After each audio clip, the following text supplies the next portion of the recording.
Dallas to be part of the International Tabletop Day thing tomorrow. Gotcha. And he had to stop because he has a day job, like most of the rest of us, and so he had to stop in the city line.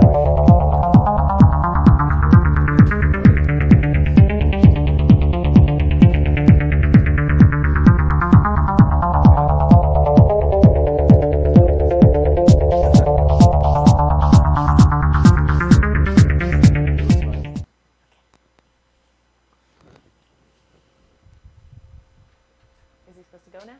Okay, go. And welcome back to Geek Out SA. It's Friday and we're having fun and We are having some kind of fun, all right, aren't All we? of the getting fun. stuff done at the last second. But I have Brett here Yay! because it's going to be International Tabletop Day tomorrow, and we're doing our own presenting of International Tabletop Day, and have Brett from LPR Games Hey guys. to talk to us about games and International Tabletop Day and what he's doing with his upcoming games. So we're going to check it out. So Well, the nice thing about having Brett on and having Brett be at the event tomorrow is that Brett is from here in San Antonio. So one of the things that we wanted to do is to let people out there know that there are people from here in San Antonio who actually right. design games, because we get overlooked a lot. Not just Vince. No, Yeah, not just not Vince. just Vince. I mean, people know about Vince because Vince is super vocal. Vince likes himself and he advertises himself. Can He you does a good job of it. He does. switch it to just Vince so we can get somebody behind the camera? We're going to You have a see just producer helper. on That's the- okay. Just Oh. run through real quick, Nick. Okay. Extra camouflage We're butt briefly. It's going to be It'll fine. It's fine. We're okay. Yeah. So It's live TV or live YouTube. So Vince is really good at talking about himself. Yeah. He likes himself a lot, and so he's good at that, and he's good at promoting his games and stuff. So it's nice when we have other designers on, and I get to meet other designers here in the city, and we get to promote some of you guys as well. But you're playing like you're not a designer yourself, which you actually design games too. Sneaky. I do. So- Well, you know what? My ego is still hurt. I don't know if people know how painful game design can be to your ego. So I got asked to be part of a role-playing game project. And this is going to be my excuse because it's going to make my ego feel better. You know, I'm an educator and I'm getting my master's degree, and I was trying to write for this role-playing game in a genre that I'm not really used to. And so I wrote for them, and they liked it but didn't like it. so I kind of got denied, and that's a big hit to your ego, and it takes a little while to kind of bounce back from that. And I don't know if people realize that, or I think people do realize that, and then they don't bounce back. I think that's possible. It is a big thing, and to me, it's in any kind of creative endeavor. You have to be ready for a lot more rejection than you're going to get positive reinforcement or success. Right. Because, like anything creative, game design is subjective. So, I mean, there are some certain rules, you know, that if something's working or not, you know, as far as mechanically and everything. But in general, some people don't like certain types of games. Some people don't like certain types of themes. So, Yeah, and I think that's hard, especially with BGG being a big kind of heavy hitter for tabletop gaming. People can get on there, and the internet has made this a lot easier than it used to be back when we were younger and playing games, right? So people can give their opinions and talk about how they feel about your game, and they're behind their computer and they're not in person. And when people are in person with you, they tend to be a little softer, gentler, kinder when Yeah. they're giving constructive criticism, or they're actually giving constructive Not criticism. always. yeah. Not always. I have certain always. opinions of Board Game Geek in general, but I mean, I do realize that they're a very, noticeable thing out there in the tabletop game world, and people do pay a lot of attention to it. Which is kind of hard sometimes Yeah. because it's subjective, right? Exactly, So, and it's the internet, and on the internet, people can say whatever they want without any kind of repercussions, and voice their opinions in a normally quite negative way that you're not going to get from somebody face to face. see, and that's what I think too. So I like that face-to-face play testing. So where do you do, from being from here in San Antonio, do you do the majority of your play testing here in town first, like at the game stores, or do you try to hit conventions as soon as you can? What do you normally do? So there's kind of like three phases for me, and I think most designers have a similar 3 phases. The first is sort of the alpha testing phase where, hey, I have this idea, I just put it on the table. How is it going to work? Is it going to work? What sucks? What doesn't suck? Right. That's your inner circle. That's what I call my inner circle testing, Yeah, right? yeah, and that's usually with friends or Yeah. gamer associates that you know, people at game stores, other designers. Right. And once you get past that phase, then it's more of like like the beta testing, and that I usually do either in environments like Unpub. I haven't yet made it to a protospiel yet. I was trying to get to the one in Houston. One of these days, yeah, we gotta make it a prototype. Yeah, it Yeah. didn't That would work be kind out. of cool. Yeah, we Yeah. haven't been able to do that yet either. Yeah, but I do love the Unpub. I did that at the PAX this year. Oh, okay. Spent the whole day, actually the whole 2 days. Well, and At they the have Unpub a special area at Gen Con now too, right? For indie developers where you can go and you kind of get a reduced rate and you get to kind of have a space and... So I'm not sure if Unpub goes to Gen Con or not, but there's a company called Double Exposure. Double Exposure. Double Exposure does some We've of that. talked to Daryl. Was it Daryl? Yeah. Yeah, Daryl's cool. They run a thing there called the First Exposure Playtest Hall. And I actually did that with my game that's coming out this summer last year Oh, okay. at Gen Con, Love Battle High School. That one, I used the First Exposure Hall there for sort of the beginning of my blind testing. So I think that's good because we've learned kind of the hard way when you go to Gen Con and you just try to put your games out there on the table and nobody knows who you are because they're spending that money for those tickets. We do get players, but it's not as much as maybe if we were in something like that where they were kind of knowing what they were coming into. And yeah, running an event's a little different than Yeah. a certain. I mean, in order to get the exposure and the testing, you kind of either have to have a booth, which is expensive and a long Right. list of people trying to get into, or the First Exposure Hall, which I think is a really good option. It definitely helped me out a lot, and that's good. you're guaranteed players, pretty much. Right, So yeah, you- and that's you- what we had seen too, that you're Yeah. kind of guaranteed more than if you're just there at the table by yourself, kind of hawking it and trying to get people to come use Right. their tickets. Yeah, or actually, you're setting up an event because then Right, they're flipping through the event list and they're looking for the games that they want to play and they Right. already have it in their head. yeah. And maybe they see something and say, "Oh, that sounds cool. What is that? I don't know." What And that some is." of them have told us, like, they save a couple of tickets each year to try to find, Right. so some of them want to find an indie. Now though. you did say that you go through and you talk to other game designers, and there's other local game designers right here in San Antonio. Yep. And little may everybody know that there's a group that meets once a month. Yeah. And at least once a month. shows off their prototypes. Yeah. You and And I. we went 2 weeks ago. Two, 3 I think it was weeks somewhere ago, around something there. Yeah, yeah. like 2 or 3 weeks ago, we Yeah. all got together, which was nice. Yeah, we all met at Geekdom, which is a nice space Yeah. for doing that sort of thing. Sometimes we meet, like actually, a couple of weeks ago, nobody else could make it, so a couple of designers just came over to my house and we Nice. did some playtesting. Just kind of did some playtesting Yeah. there. That's good. So I know you got in with me and talked to me and say, hey, is there a group like this? I was like, funny you should ask. There used to be a group that I was part of, but they stopped doing it. Yeah. Wasn't it called Saga or something? It was called Saga, Yeah. San Antonio Gaming Association. Yeah, Okay. yeah. Yeah, there that makes used to sense. be. I was like, I think, yeah, there was. Yeah, I think the new one doesn't have as great an acronym. I think we just called it It's like the San longest Antonio name ever. Tabletop Guild or something. Yeah, something like It's that. like San Antonio Tabletop Designers Guild. Guild. Yeah. Not a great acronym. I was but like, this is the longest name ever. all you got to Maybe do we is go to should the rethink. Facebook page and hit the button. So Yeah. you don't really need to know. Yeah. It's not like a formal thing where you're paying dues or anything.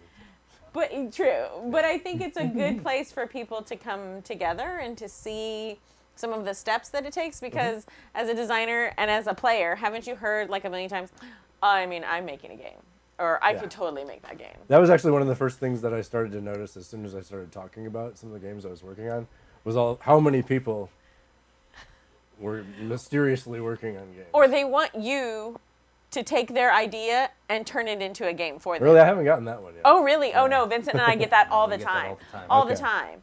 They don't realize that the idea doesn't mean crap. Right. the- It's the the- mechanics it's the and rest the of it, yeah. balancing and everything else. Yeah. And artwork and Yeah. Right. yeah, it's a whole thing. I was like, yeah, you need a great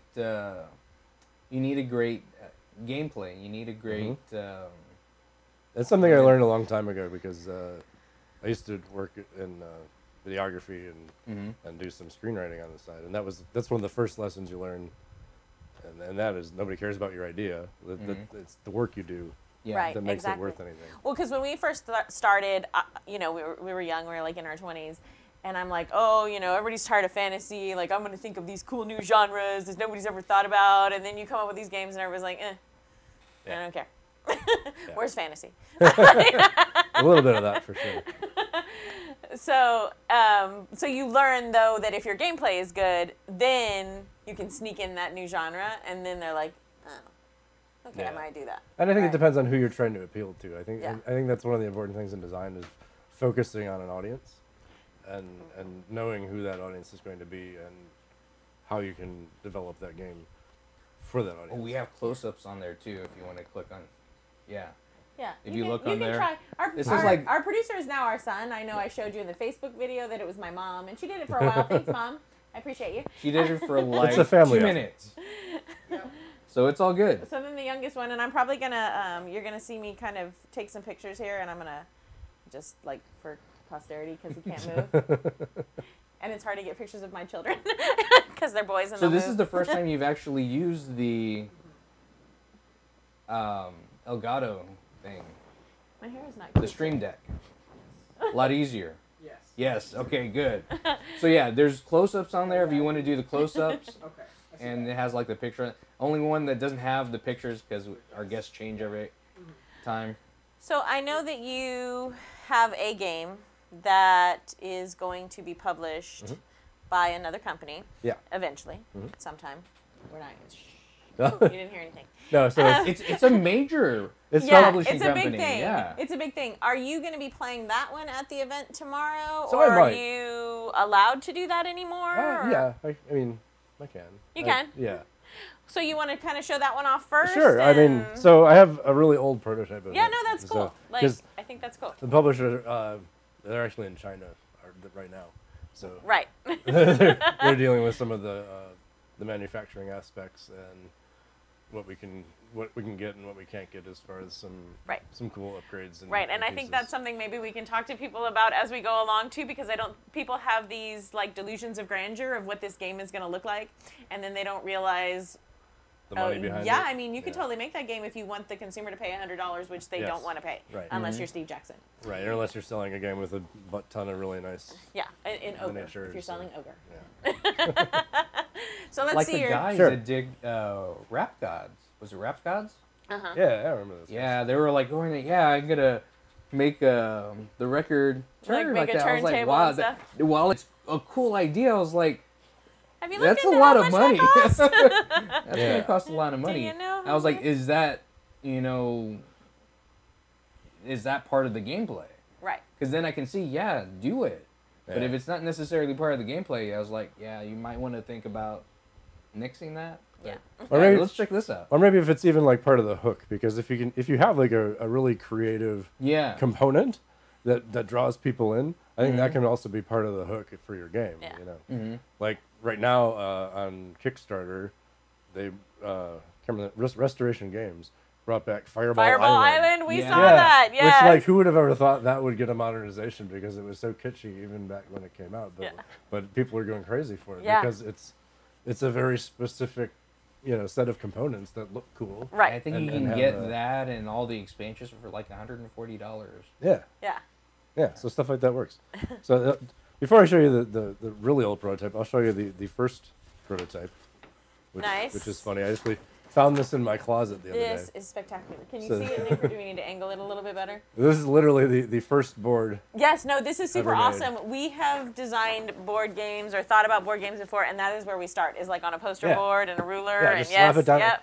There's a lot of designers that say the sooner you can get it down on the table and start working on it, Yep. the sooner it's going to evolve and become better, because without playing the game. It's just a bunch of crap on paper, ideas in your Right. head, and there's no, Yeah. you don't know if it's gonna work. We start So- with index cards and poster board and stuff, and just like you said, get it down, play it. Does it play right? Does it feel good? Yeah. Can I balance it as I'm going? Yes. Yeah. So this was So this last is year's it, huh? prototype of Love Battle High School. That's cute. The logo's been redesigned since then. If you go to the Facebook page, Love Battle High School, you can see some of the newer artwork. So what it is, it's a board game with a strong card component based on harem anime.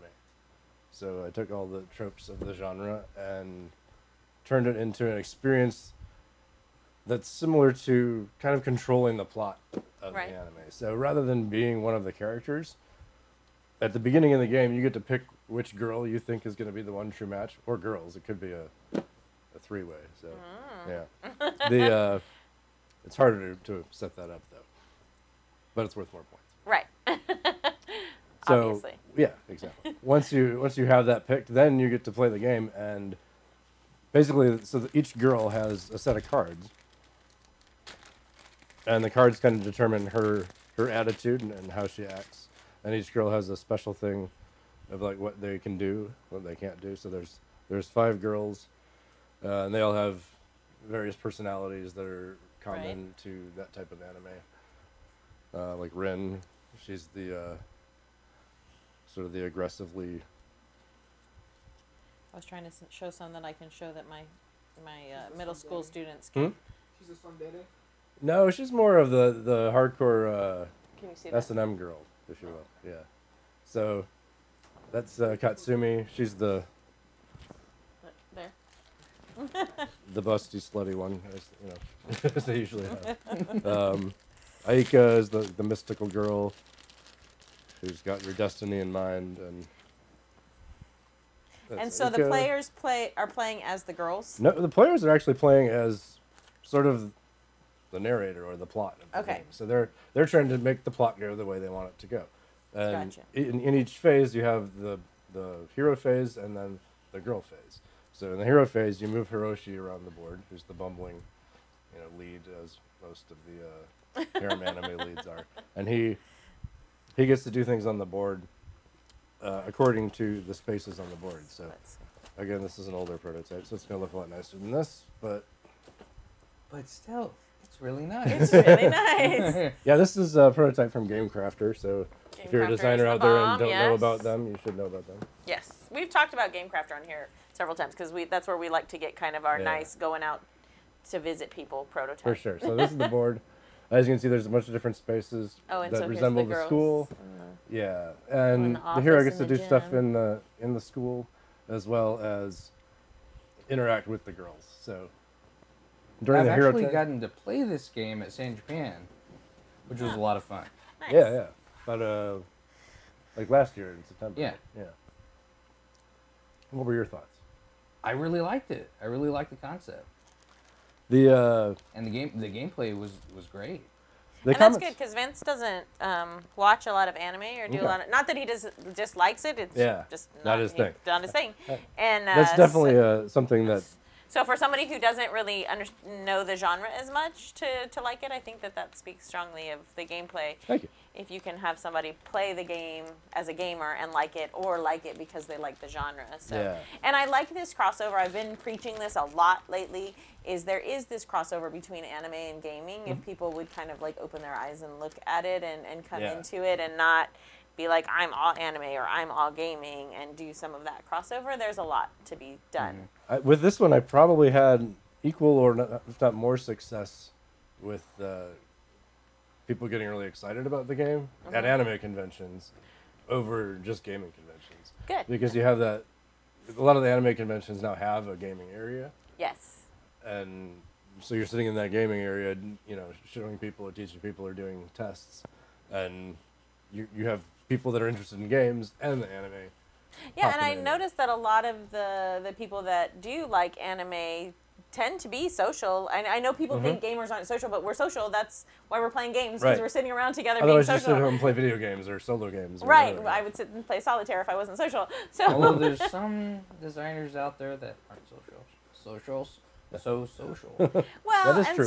some people Well, and naturally gamers. are like introverted and stuff too. And but they come out with really good games, but if you can't sell your game to somebody, yeah, just by showing them, it's not going to be a fun game for them.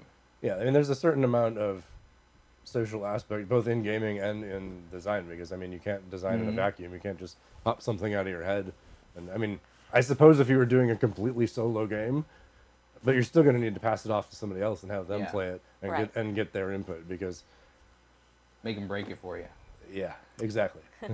So what do you think of, so now that you've taken this to a publisher to get it published, what do you think of that whole process? Like Vince and I self-publish, so we haven't ever pitched, and that may be because I'm scared to death to like do something like that. So what do you think of that whole process as far as pitching to a publisher? So for me, it was totally a turn-off to do any kind of self-publishing, because I have no desire to do any of the business aspect of it. I want to... Basically, my design process is I come up with something that I like, that I think it would be cool to have in a game form that doesn't exist, and I say, okay, I'm gonna make that game. So like, and then I try to make it playable and have other people enjoy it. So, That sounds good to me. yeah. So,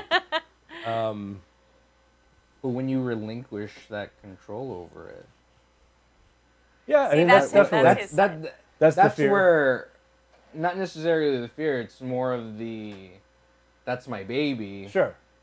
And I think you have to get past that a little. And I think even in the testing phase, it really helps to get past that. There's a phrase that came out of, I don't know if it came out of writing or screenwriting, but called "murder your darlings," which is that whole concept of don't get so attached to anything that you're letting it make what you're working on worse. You know, because there's sometimes where maybe an idea or a mechanic or something that you put in there is actually hobbling, you know, your game from becoming the best that it could possibly be. So Right, but you've decided that that's the way you wrote it, and you've got to hang on to it. And right, yeah. and so that you've got that block in your head that is stopping you from progressing to the next level. So for me, and you know, I'm not trying to sound like a snob or anything, but part of it was like, there's all these Kickstarter games out there that have no oversight whatsoever, you know, and they're just, hey, this is this dude who came up with this idea, and maybe he did lots of testing, maybe he didn't do lots of testing, Right. you know, or girl, whatever. There's plenty of girl designers out there too. But There's a few. yeah. But and I've heard other people, you know, complain about it too, that there's such a wealth of games out there now, that there's a wealth of mediocre games out there as well. That's true. Yeah, and I don't claim to be like, you know, I mean, this is my first game going to market, so I'm not going to claim like I'm some sort of design expert or anything, but it felt to me that I would rather have a sounding board of a publisher to tell me, hey, this game is good. Right. You know, here's the things that can make it better, because usually publishers want to do development after, Right. you know, you've already After handed that to them. So, to me, that was sort of like a little bit, like I said, a little bit of a sounding board, as well as somebody who knows more than I do in the process that can have a hand in guiding it to a state that will make it more popular and make more money. And, you know, the publishers also have that marketing. Well, yeah, they already kind of set have up. a built-in audience already Yeah, too, yeah. especially if they're a big enough publisher that if they believe in your game, if they're going to put it out under their name, it's already going to have somewhat of a following just because, right? Yeah. And they've got the relationships with the manufacturers already. You know, you don't have to put in the effort trying to go in that direction. So, I think we really lucked out. I think that first year I went to Gen Con, and the people that I met there, which if you haven't been to Gen Con, definitely go to Gen Con. I go every year. Yeah, Or try to go. Someday. definitely, yeah. Make it over there. I didn't make it last year, but It'll probably be eventually like another another year, or maybe so, two. maybe Just two. once we bounce back from my master's degree, then we're going to be Fair all enough. good. Yeah. But yeah, you meet a lot of people there, and luckily we've lucked out into meeting a lot of people in the upper echelons of the gaming world, the tabletop gaming world, and they're super helpful. Yeah. Yeah, super Very nice and helpful. helpful. They will always, you know, if you ask them questions, told us things like about considering people that are colorblind that we never even thought of, sure. and like how to change things. I mean, they will look at your game and give you really sound advice on things that if you've never published before or never done anything, you're like, oh, Well, I didn't know, but because they've been doing it for so long, they know. That's one thing I found to be really great about the gaming industry as a whole is that everybody is very, well, not everybody, you know, but most people are Right. very friendly and open about what they do and willing to share their knowledge with you.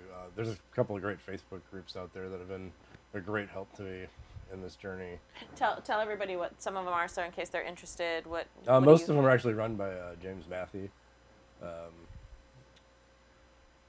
from, I can't remember the name of his game company now, but anyway, that's my head. But the groups are called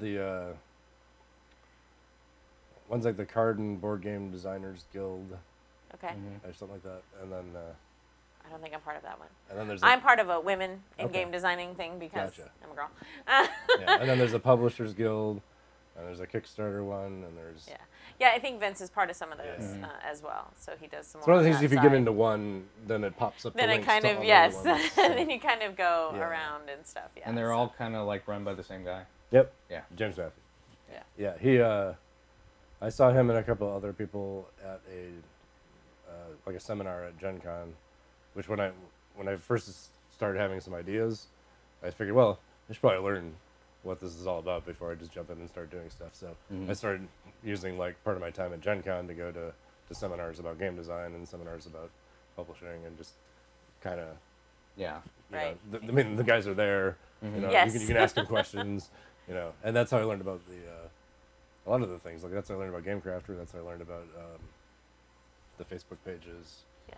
And you know, a lot of good business info as well. Yeah, I really love Game Crafter. I don't know if we've ever said enough about Game Crafter. They're really great, and they send Game Expo a kit every year so that we can do that game design. So we do a game design competition, so people just have the weekend. And the Nice. teams get the same pieces, and they get an overarching theme.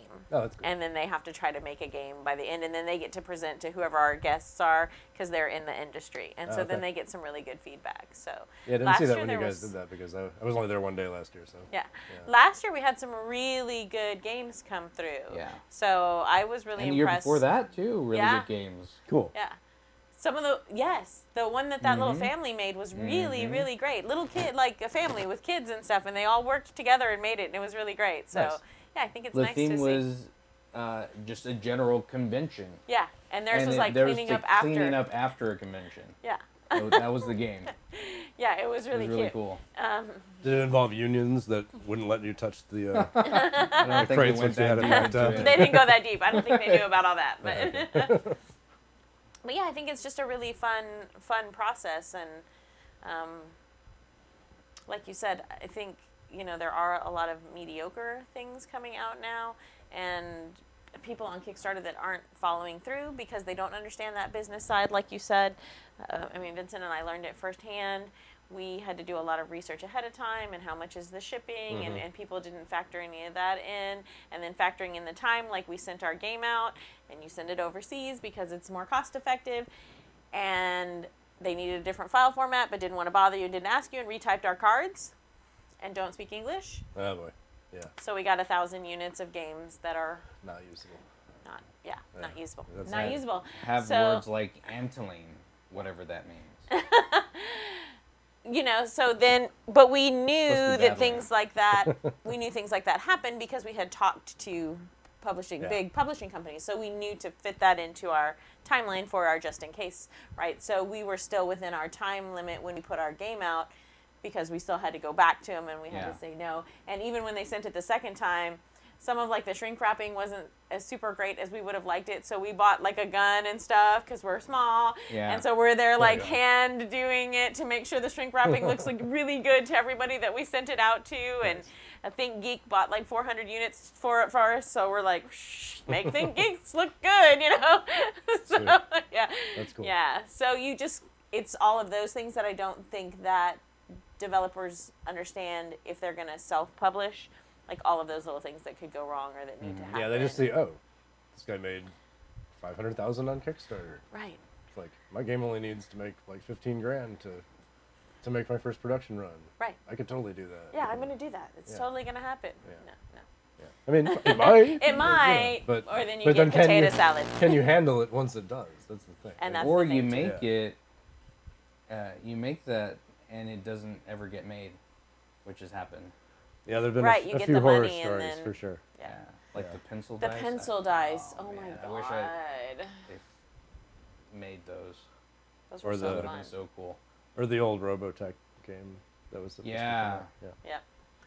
And then our son bought dice that were supposed to be, they were edible dice. They were like little chocolates and candies and stuff, and he had bought those because he collects dice. And 3 years ago. They all melted. No, yeah. I don't know what happened. The factory burned down. Right. No, I don't know. Somebody it ate just them. never, Oh. it never happened. So, I don't know. And then I know some people on the other side too, though, aren't fans of the big companies using Kickstarter, basically as their pre-orders, because they're like, yeah, you're kind of making money already. And I really have a problem with that. Yeah. There are a Because lot of that's people not that have a what problem. Kickstarter was supposed to be for. It's supposed to kickstart companies Yeah. There are a lot of people. Or projects. I mean, or projects. think of where it came from, mostly from film. Mm-hmm. You know, where you have a project that you need to get completed, and you have this budget. Yeah. And I think some of the bigger companies do still use it in that vein. Mm-hmm. You know, because if you think about like a game, for instance, the game that I'm just starting public testing on tomorrow, that's going to need like 80 pieces of art. You know, and that's up front when you're creating a good game. And people don't know how much that costs Right. either, because I mean, that's not cheap. Yeah, and so that's a huge investment up front to produce the game. So I think some of these bigger companies are using Kickstarter to kind of front load that money, Yeah. so they can have it right away and be like, hey. So. I mean, yeah, I think it gauges interest too, Yeah. right? So if you put that game out there and, am I really... Because they know, the big companies know within the first 12 hours, if they haven't made it to the 75% mark, they might make it, but it's only because people are buying it because their company's name is on it. It's not because people really want this game. Yeah. So they already know how to gauge it. Like, they have different timelines set up that they're watching it to see, so that they know, is this really a game that people want or not. So I think it has become a way for them to gauge that as well. So I don't know. It's an interesting part of the industry, to be sure. Yeah. This is a tongue twister. So I'm actually interested in your other game that I just saw your prototype for, because I think it is really good. We just got a comment from Black and Silver Diamond. You mean e-begging? E-begging, yeah. E-begging, yes. Yeah, there's a lot of that Yeah. goes on. I mean, it's it's not GoFundMe or anything, but it's Yeah, not yet. yeah. Well, let me see so show off your other game, because Sure. I'm really interested. I want to play this tomorrow because I haven't played it. So this is the next game in line that I'll probably be ready to start pitching this one to publishers at Origins. At Origins. Yeah, that's my goal. I just got this one back from Game Crafter as well. So this is called Krampusnacht. It's based on all of the old European Christmas legends. Krampus has become a little bit more popular. Right, in ever the since that US movie. recently, Yeah. or shortly before that even. Yeah. So there's some cities, like I think Dallas does a Krampusloft, which is like where they all dress up as Krampus and go. So this is a pretty simple little card game, kind of a take that flavor to it. But you each get to be one of the European Christmas legends. So there's obviously Krampus, and it's good for 2 to 6 players. Belschnickel. There's Gryla from Iceland. Herr Fuitard, which translates to Father Whipper. And Befana from Italy. She's a little nicer than the others. And Frau Prukta. Now, all of this is just fill-in artwork that I stole from Google. So Yeah, there's but it's no- a prototype, yeah, so no it's all copyright good. violation intended on any of this stuff. Most He's of not it's selling it. So. yeah. So as an educator, I love all of these evil children, and I am excited for things that might possibly eat them. Yes. No. That makes sense. Shh. Yeah, so that is what you're doing. Is the goal of the game is Saint Nicholas is supervising you all, and you get to see who is the best at gathering the bad children from the town. So the children, they're all very naughty. Yes. Steal their family's life savings. That burnt down his teacher's apartment complex. This little dude's gonna nasty. go. Yes. He's getting it. I think teachers would really like this game. I think we should all start playing it. Yeah, so it's very based in dark humor. Yeah. There's a lot of situations that people who don't like, capturing and sacrificing children might have a problem with. Yeah, it's might not be something. It's an acquired flavor. Yeah. It's a game, people. It's a game. I'm very nice to my students, okay? Yeah, but this one plays really simply. It's pretty much you take your turn, you draw a card, you play as many cards as you want, and then you capture a kid and sacrifice one if you want. There you go. They're worth less points when they're sacrificed. So you're generally only doing that because you don't have enough room in your capture sack to keep them around. And I saw something about if there's a bunch of good kids, then you're kind of out of So in luck. other words, you're getting rid of the kids that just aren't worth it. That's right. Yes. Wow. You're getting rid of the naughty ones. There's no spankings anymore. You're just calling Krampus. Yeah. Which I think, is something that's missing in today's culture is kids need to learn that there's actual consequences for their behavior. Yes. So. Yeah.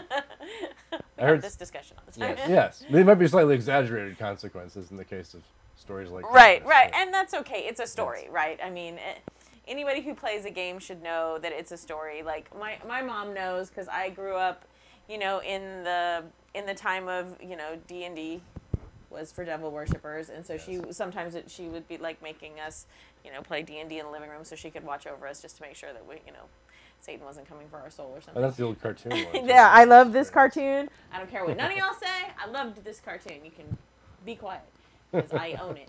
I own the cartoon and the shirt. But I like the game. So did she used to watch you, like, waiting for you to, like, speak spells or something like She that? thought I was going to burst into flames. No. No. No, she's I saying am not a magic user in game. I'm never a magic user in game. That's not my thing. I'm a hack and Hack and slash. slash. I'm a hack and slash. Yeah. Whether a barbarian warrior. Yeah. type. Yep. I love a big warrior that's gonna go be stupid, headlong. In there. I don't want to do any of that stuff. I'm just gonna go hack something up and trip something works. up and So that's. And she hates it when I play that character.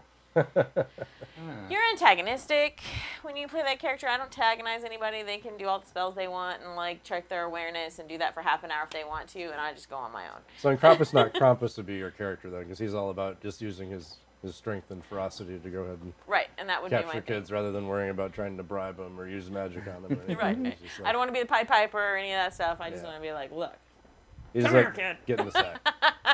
Get in the bag. Exactly. So yeah, this will be my first public testing of that tomorrow. Great. at Tabletop Tomorrow, Day. International Tabletop Day. That's right. So if you haven't heard about it yet, which I've been talking about on Facebook and everywhere else, and there's a commercial out there. Yes, there's International Tabletop Day presented by Game Expo tomorrow from 10 a.m. to 6 p.m. at Wonderland Mall of Americas. It's going to be on the second floor. And Brett's going to be there. Brett's going to be there. But Brett's not going to be the only one that's going to be there. No. Vince is going to show his game off. Yes. Josh is going to be there showing his game. Honey is the name of his game. Sarah is going to be there showing off her... I Win or I Win the card game. The Yeah, card I game. Win the card game. Kiefer is going to be showing off his game, and I forgot. I have them all written down. That's something to do with islands, didn't it? Yeah, We have the something Birchers about coming in with... The Birchers are coming in with their with their role-playing RPG. game. I don't know. Go look on the event page because I wrote it all down on there because now I can't remember because I'm starting to lose my mind. Is Chris Koger making that? I don't know. No. And I know Statesney is going to come for a little while and bring Monkeys Need Love 2, and I don't know That if he's sounds great. bringing A Bad Day for Donuts You've never or played not. that? No. You've got to play it's that. fun. It's fun. Yeah. Yeah, it's fun. I don't know if he's going to do Bad Day for Donuts. He's doing another one about pants, and I don't know if he abandoned A Bad Day for Donuts. I hope not, because that sounds good too. Yeah, yeah. I've never played his games, but I like your titles, man. Yeah, they're all like fun and kitschy, and they're a lot of fun. So yeah. Hopefully we can get him back into the gaming scene again because he went away for a little bit. But Well, his spouse is in the military, so she was deployed. So Okay. and he has small children, so he had to do the grown-up thing for a while. And you kind of have to put your creative stuff to the side sometimes and do the grown-up thing. So that's kind of where we've been at. So we're hoping once I'm done with my grown-up thing, we're gonna jump back into that There you go. creative side. Absolutely.